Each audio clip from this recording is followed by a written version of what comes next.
Hi, I'm Jack Baruzzini, and you're listening to The Secret to Stargate, where we talk about the hidden meanings and deeper layers found in the Stargate movies, TV series, and more. And join me today are Father Cory Sticha. Hi, Father. Howdy, Jack. And Lisa Jones. Hi, Lisa. Hey, Jack. And Victor Lambs. Hey, Victor. Hi, Jack. Today we are discussing the 11th episode of Season 5, Desperate Measures. A truck carrying Russian soldiers is ambushed by unknown men posing as Russian soldiers, who kill them all. Meanwhile, Carter is kidnapped by men in a white van, and SG-1 suspects that the NID is behind this. They discover that a gold symbiote was purchased by a businessman named Adrian Conrad to heal his life-threatening disease, and they needed Carter to figure out how to remove the gold without killing the host. SG-1 and the local SWAT team surround the hospital where Conrad is staying, but the doctors implant the gold into Conrad and then try to kill Carter to study her brain tissue. O'Neill and Mayborn manage to stop the procedure, but Conrad, or the gold pretending to be him, that is, kills his executive assistant and escapes. In the end, Simmons takes the gold captive and takes him to an NID facility and begins to interrogate it. Lots of fun. Mm-hmm. Thought it was funny juxtaposing this episode with Wormhole Extreme, which comes right after, and this one's pretty dark, and that one's so light. Yeah. Yeah, they really had to resort to desperate measures in this one. Oh. we need a pun bell, I think. Yeah. I think what we need to do is be more judicious with the remove button on the on StreamYard. Yes. What are your thoughts on this episode, Father? Well, this is another plot advancing episode. This is, we've got NID, we've got Mayborn, who's always a treat. Whenever Mayborn shows up, he's always a treat. And more so now that he's more rogue than he was. Mm-hmm. So he could be a little bit more freewheeling. We got Simmons, who John Delancey's always a treat to see. But it's a plot episode. It's advancing the overarching plot of the gov't and some human elements trying to take advantage of them. And we've got the Elon Musk wannabe and things like that. So it's an okay episode. It's all right. It's not the greatest. And there's definitely some episodes stretching in this one. That's for sure. Oh yeah, definitely. Yeah. All the stairs, which we can talk about in a minute, but yeah. What about you, Lisa?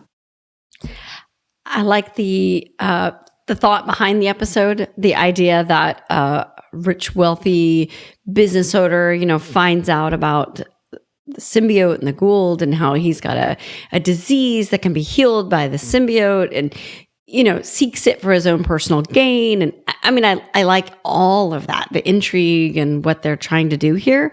I think that if this wasn't season 5, if it had been an earlier season, we'd be like, this is amazing. But the problem we have is that season 4 and season 5, Stargate just keeps getting better. And so this is a good episode. It's just that it's in a season of episodes that are really very good. So it doesn't stand out. And I think as a group, we all struggle with some of the Earth-based episodes. And this is one. And then it's a little short on time. So they do a few things to make it stretch.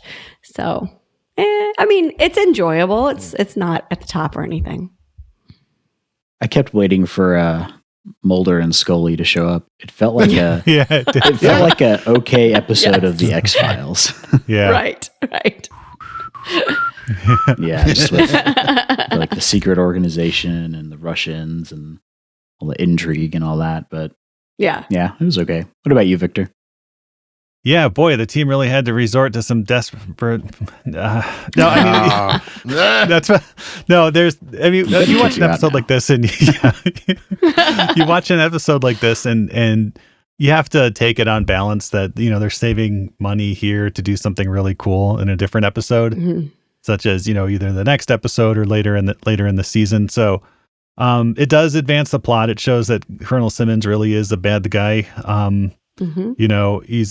He's a very bad guy. He shoots Jack, which isn't nice. And and then now we have a Gould on the loose. Not really on the loose. He's in captivity now, but this kind of plot about the rich, industrialist who's trying to use off-world technology to save either himself or someone. I think they do this again in Atlantis with the nano machines. and I think it's done a little bit better there because there's more, drama and tension in it and stuff. And I think there's another, either we've seen it or there's another kind of Rich Industrialist 2 plot coming up in the next couple of seasons. So they come back to this a couple of times. But this is the first, and it's always fun to see Mayborn. So that part's cool. And there's a couple other cool things I liked. We get a scene between Richard Dean Anderson and John Delancey, which this is just a few years after they starred together in the show Legend, which was like a comedic show. And so they were playing off each other comedically. And then you see this scene where they're very much not playing off each other comedically. And it's kind of like hard to believe it's the same two actors, just in two very different characters in a very different scene from what they played in Legend. So, so that was kind of nice. I was like, oh yeah, they get a good scene together. I feel like the most remarkable thing about this episode was how good the Gould in the tank looked. Yes. Yeah. When they do some like real camera fish tracking. first, Yeah. And we don't see the implantation. You realize they cut that out completely. Mm-hmm. Yeah. They cut that out, and then Well, you talk about the comedy though. Of course, you think of John Delancey. Anybody who's a science fiction fan, they know him from Star Trek. He's done many more things than Next Generation. And Q has been a serious character, but he's always been kind of that court jester type character, where he's always kind of a smart aleck. He's always cracking jokes and making witticisms, but he's still a very serious character. And so it really shows John Delancey can kind of hit both ends of the spectrum. Yeah, because here he just comes across as slimy, but he plays it well. He plays it very well. Yeah. He does it well. Yeah. And this is in a couple of years, he'll play Uncle Sid on Andromeda, who is kind of also another slimy character, but may have a heart of gold and is still kind of funny and stuff too. So yeah, it's probably is his most like downplayed role here in Stargate. Do you know where I know John Delancey from? But before, obviously I watched Next Generation, so I know I'm from there. But before that, he was on the soap opera Days of Our Lives for 8 years. Yep. Which was the soap opera really? I grew up watching. My mom, my grandmother, 8 years. Yep, He starred as Eugene Bradford. Like so there you go. The hourglass. So that's what my mom used to watch when I was a kid. And he was on there and he played a character who had, cancer or something like that. And then of course they changed actors and he did the whole surgery and all that. And yeah, but that's how I always think of him. He didn't play one of the earlier Stefanos, did he? Or no. Was it a Brady? No, he was not Stefano Demira. Nope. that shows, that actually we remember these. I think was it the Brady family, I think is what he was with in Days of Our Lives. But I have to dig that up from the 80s, but yeah. This is a long time ago. I wasn't born yet. My mom watched that show when I was a kid. Yeah. Probably so. So. Yeah, being a latchkey kid. I mean, No, the only reason I remember that he was on Days of Our Lives because I remember my mom saying, "Oh yeah, he played this character. He was this character in Days of Our Lives. Yeah. And, he had like MS or cancer or something like that, and was written out." So for a long time, I thought John Delancey himself had whatever disease that was when he started Next Generation. Oh, how funny! Because of course I was 5 years old or whatever. Yeah. Maybe he really did become a Q. That's how he was cured. Yeah. There you go. Ooh. There you go. I feel like part of the problem with this episode is that you don't get introduced to Adrian until like 15 minutes before it's over. And so they don't really do anything to make him seem even remotely sympathetic. I feel like I feel like they could have played that up more, where obviously what he's doing is not moral, but you can at least sympathize with his plight, and you don't really get any of that, I feel like. So it's just kind of fell flat. No, and I felt like who he was kind of before he got the Gould, the implantation, and then after, when he has the Gould and he's pleading with his secretary / I'm assuming girlfriend, Diana, and he's got this like super sweet little voice, and he's like, "Oh no, it's me," and all this, and I agree with you, Jack, that they didn't do a good job of establishing who he was leading up to it, because it felt disconnected from each other, and we spoiler, we do see him later as a Gould, so and he'd do a much better job of fleshing out kind of who he is as a Gould, but yeah, I think that would have helped the episode a lot to set him up as What kind of It isn't industrial until tycoon Sam was escapes he? that we actually see him as when Sam escapes. Mhm. But we hear about him. Obviously, he's mentioned in the briefing or whatever. But beyond that, it's like, well, he disappeared 6 months ago, and no one's ever seen him since, except his love interest / executive secretary. Mm-hmm. And the two like weird doctors who are like oddly like young and fresh faced to be, I don't know, maybe that's how he was able to recruit them into like doing unethical alien experiments or something. They were super happy to like dissect her brain tissue as soon as Diana gave them the thumbs up, right? Well, the one guy, she wakes up and he's like, "Oh, it's so great to meet you. It's just such an honor." And she's like, "I don't know who you are, but if I had a gun right now, I'd kill you." Yeah. See, you know what I thought of with those doctors? I just thought of Dr. Bunsen and Beaker from the Muppets. Gosh. Beep, beep. That's just the vibe I got from that. We are implanting an alien symbiote in my assistant Beaker. Me. It's I'm surprised Mayborn didn't like kill them at the end where he's like, Jack's like, I gotta go save Sam, and he's like, it's okay, Jack, I got these guys here. He did. And you're like, no, he handcuffed them together and knocked him out, it looked like. I thought it looked like he did more than just knock him out. But they were I mean, you didn't see any blood or anything like that, but Daniel walks in and they're both laying there and he just kind of walks away. Like they're handcuffed to like a gurney together. I don't know. It looked like they were knocked out when Mayborn obviously would have killed them because they could identify him, and they actually. I pretty much took that scene of Daniel saw him sitting there dead and went, well, okay. Oh, okay. And walked away. Either way, it was smart of Mayborn to kill them if that's what he did, but he shouldn't kill. You're just a Mayborn fan. Yeah, I am a Mayborn fan. Yeah, and so and the way they reach out to him is through the early 2000s websites, which we've established that Mayborn knows how to surf the internet there. Because there's only one chat group that Mayborn's checking. Well, he's a fan of Godzilla and Mothra, I guess. But there's only one of those chat groups on the internet. Well, it was 2001. There were four Monster CompuServe or something. Yeah. And then, of course, he uses the Starsky and Hutch alias, which the only two people on the planet who know about that are Mayborn and then like the head of the NID, who we just saw in like the last episode. So it's like, real smart. Use the one alias that you're like arch nemesis and in charge of like the lore. Yeah, it did work. And Kinsey didn't show up, so that was a plus. Now here's the important question: did Mayborn kill the homeless guy? Aww. Yeah, that's right. Because they showed up at the homeless guy's camp and he wasn't there. Mayborn probably like gave him money to buy coffee and he went off to buy coffee. Yeah, there you go. Go to Starbucks. That's my some more National Geographics. I did read that they originally, it wasn't supposed to be National Geographic. I'm glad it wasn't what they originally thought it was going to be. It's supposed to be a girly magazine. Yeah. Yeah. One of those magazines you only read for the articles. Exactly. And they toned it down. Yeah. That's good. Because that makes Jack look really creepy too. It would. Yeah, that would not have aged well.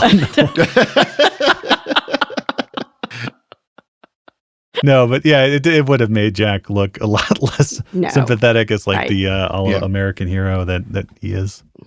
Okay, you're going to talk about all-American hero. Can we talk about this scene where he's putting on the bulletproof jacket and he doesn't have sleeves? Yeah. Oh, Why? yeah. And then he puts a coat on. I'm like, this is going to sound bad. Like, were they trying to make him the like Bruce Willis or sexy, main star? I mean, you know what I'm saying? Where he doesn't, I don't know. It was a weird look for me. Well, that he had the vest on? No, they didn't have any sleeves. Well, it was the sleeves on the vest. Those vests don't have sleeves. But he had a shirt. He had a t-shirt underneath it. But with the comment where he talks about where they need to put sleeves on these is sleeves on the bulletproof vest. Right. So but he had bare arms. I'm just saying it was a weird like he was supposed to be walking around flexing or something. Maybe he didn't. I don't know. He didn't probably plan that he was going to have to undress and wear a bulletproof vest. So he probably just wore was it like a wife beater? I didn't catch that. I thought it looked like he had a regular t-shirt on, but I might have missed it. Okay. I wasn't looking at his muscles, so his other that was the problem. I'm like, maybe if Teal'c had done that, it would have been good. Yeah. It's an odd choice. Speaking of people with a lot to do in this episode. No. Teal'c. Teal'c. Was he in this episode? I honestly, Not sure. He kind of, no, actually, he really wasn't, was he? I honestly don't remember. I think he helps them search the hospital, right? And he knocks out one of the guards A or something. lot. Oh, Like that's right. the worst guards, like who take like, I don't know how to get my gun out of my holster. And You mean the ones of like, I got zapped with electricity. You know how hard this hurts? Yeah. No, how hard does this hurt? This hard, zap. it's And more then like security zap. guards, The like, other let me- guard's like, where is he going with this? Oh, he's going to zap me next. Oh, I better get my gun out. Oh, and then But he it's had like, coffee. Never mind. Yeah, and it's like they're just like in some random hospital in Seattle. I was assuming they were going to be like in an offshore island because they mentioned that with Mayborn's account, and so I was thinking he's probably on his private island, but I guess No, not. he was in St. Catherine's or St. Christine's Hospital in Mhm. Seattle, which yeah. ended up being, of course, a Vancouver insane asylum that had been closed down years ago type of thing. But if you're hiding out in a closed down hospital, why can someone just walk in off the street? you only have like 3 guards, I guess. Two of They them didn't were lock inside. the door. Yeah, Well, pretty much. And of course, what's his name? The Elon Musk guy tells Sam, "Oh, all the doors are welded shut or they're locked shut." Yeah. But of course, Daniel could just walk in the front door. All the other doors are locked, though. Well, they got to get in somehow. How are they going to get their coffee? There you go. Apparently. That's true. I mean, there's probably a Starbucks around the corner. They're in Seattle. That's true. Even back then, there were, yeah. Yeah. Mhm. Yeah, so we talked about there seems to be a lot of padded like time filler in this episode. Mhm. And so on episode 100, this is actually going to be the most fun thing to talk about in this episode, I feel like. We're going to have Joseph Malazzi on talking to us. He agreed to do an interview, so that's going to be a lot of fun. Yay. And he did tell us about this episode. Apparently, they added a lot of walking around the hallways and up and down stairs because they had to pad out the time. And They watching had this to show- episode, with that in mind, I definitely see that. Yeah, they had to show Daniel and Teal'c walking around, checking everything out for like 2 minutes because they ran out of material. Yeah. Yeah. And it shows. This is one of the complaints about classic Doctor Who is it's running around corridors for like an entire episode. Well, this was pretty close to that for Stargate standards. Yeah. What they should have done instead is the guards should have had like some funny like stormtrooper banter like they do on the new Star Wars shows where like the stormtroopers are Hey, like, did you hear anything? Oh, nothing. Never didn't mind. hear anything. Yeah. Yeah, I've been over to the Mos Eisley Cantina. That was great. Shh. Get back to work, you two. Yeah. What they should have done is started the episode with like Adrian and Mhm. his girlfriend and like given some character establishment for him. Mhm. Because then you would actually care at least a little bit when he showed up later. Because of he's just Well, an especially angry dude. her, because she ends up dead, and we're like, Oh, okay, yeah. well, we barely know who this gal is Yeah. other than his secretary / love interest. Yeah. But evidently she was giving the orders. Yeah. I mean, the doctors and everyone listened to her. I mean, she Mhm. was running things. So it did seem, I would have liked to have gotten a little bit more about them because it did seem odd that she's running everything and giving orders and everything else. And then obviously they have a relationship and then you cut the scene, you cut back and she's dead on the floor. Yeah, I'm just trying to see, looking at the Gate World page for the character Diana Mendez, Adrian Conrad's personal assistant and closet lover. So she must spend a lot of time at IKEA if she's a closet lover. Yeah, that's yeah. I don't know. I did like the scene with her and Hayborn. Mayborn, where he's like, in my previous career, I had do whatever was necessary, and he turns the little brass cannon towards her. yeah. I thought that was kind of that little kind of reference of mess with me and you'll find out what a cannon does, kind of deal. It was a pretty nice little touch where he's saying what he's going to do if she doesn't help him without actually saying it. Yeah. I feel like they could have humanized her a bit by having her not die and then have her ask SG-1 for help or something. I don't know. Yeah. Well, Like- I think they tried to make her only care about him. Like she was supposed to be all in, whatever Adrian, what would save him or do or whatever. But since we didn't have any context for it, it just kind of didn't work. Mm-hmm. Adrian must have great closets. That's all I can figure. I mean, he's very rich. He's very rich. He's a millionaire. Yeah. He's got plenty of closets. He's got closets within his closets. Yeah. Closets are bigger on the inside. Yeah. Well, were you supposed to feel a little bit of I think they're trying to humanize Mayborn a little bit in this episode, because at some point, Mayborn's talking about how, yes, he took the, what was it, $3 million, and, but he's really very sorry that Carter got caught up in all of it. Yeah. He's not sorry for what he did. He's sorry that, that Carter got caught. Well, this is where we're starting to actually like Mayborn, even if he's still slimy, Yeah, he's fun to watch now. Before he was just insufferable, but having him on the lam is much more fun. And he just pops. Think about their bromance going on between Jack and Mayborn. I mean, Jack sends him a little message on a message board, and here he is, like a day later. Yeah. He just flies in from wherever, and like, Jack, what do you need? Yeah, well, I love the where he walks, Jack's in there, he puts down the magazines and he's looking around the little homeless camp there. Mayborn's says, "Don't turn around, Jack." And of course, the first thing he does is turn around. He's like, "Yeah, forget that." I could have a gun. Jack's like, "Yeah, I do too." Yeah. And but we get the reference as, for those of you watching the video, as Victor shows, we have reference to user 4574. Colonel Simmons. Mm-hmm. Yeah. That comes back. Because he doesn't randomize his username or anything. Well, it's Unix. You get assigned a user number, but why his name didn't show up is a whole nother. We talked about that back last time we heard That's right, Colonel Simmons, why that was ridiculous. But anyways. A lot of the show, it's got to work. Yeah. And so he's bad. He won't help Jack, and then he shoots Jack, and then he keeps the Gould as a pet to try and learn from it. And this winds up going poorly for Simmons in another season or so. Yep. There's a couple more times that they show up, and it's not good for Simmons. Never seen that. Yeah. Or the Gould. I do like that they turned Simmons into a recurring character, that they've made him. We've talked about it before, how there's always one like bureaucrat, bad guy kind of thing.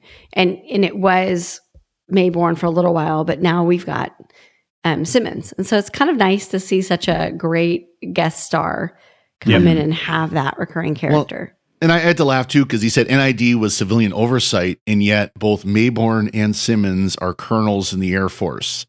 That's not the definition of civilian oversight. That's the very opposite of it.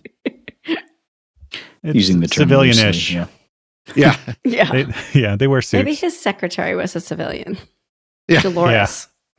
They're using contractors, maybe. Yeah. There you go. And we get another good guest star in this, Frank C. Turner, who played the homeless gentleman.